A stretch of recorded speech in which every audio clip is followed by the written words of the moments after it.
2029 का mission PM Rahul Gandhi पर कांग्रेस का सबसे बड़ा दाव। देश की रणनीति में 2029 लोकसभा चुनाव को लेकर अभी से माहौल बनना शुरू हो गया है।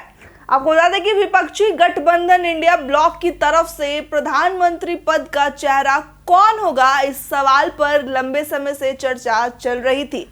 लेकिन अब तेलंगाना के मुख्यमंत्री रेवन्नाथ रेड्डी ने ऐसा बयान दिया है जिसने पूरे देश की राजनीति में हलचल मचा दी है।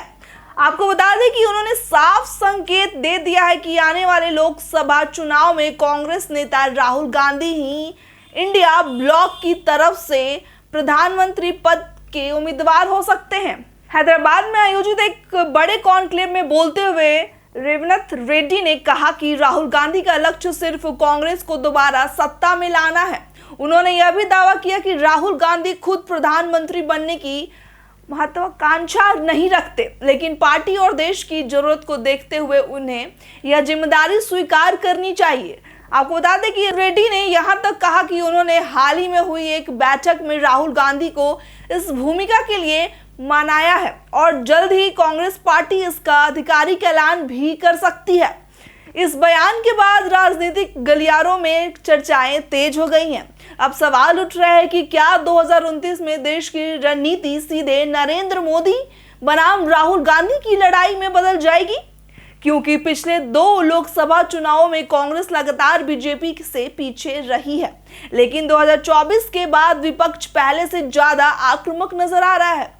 रेवन्नाथ रेड्डी ने यह भी कहा कि इंडिया गठबंधन की तरफ से सिर्फ चेहरा ही नहीं बल्कि पूरी पॉलिसी भी जनता के सामने रखा जाएगा।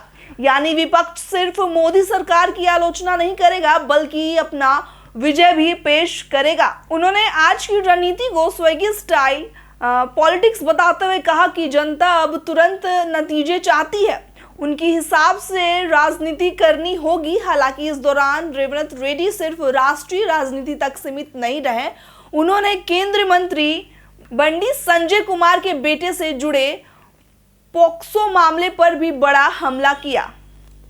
उन्होंने कहा कि कानून से ऊपर कोई नहीं है और जांच का सामना हर किसी को करना चाहिए। इस बयान के जरिए उन्होंने बीजेपी पर भी निशाना साधने की कोशिश की।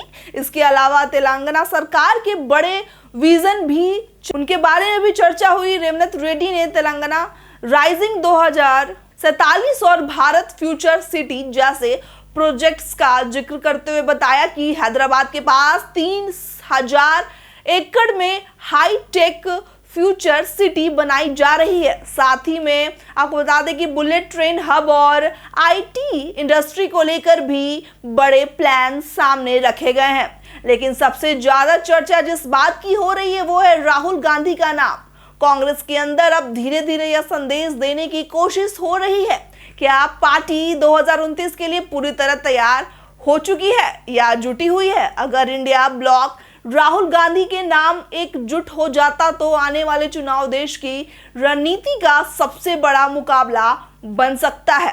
अब देखने वाली बात होगी कि क्या विपक्ष राहुल गांधी को लेकर पूरी तरह एकमत हो पाएंगे या फिर प्रधानमंत्री चेहरे को लेकर नई खींचातानी शुरू होगी।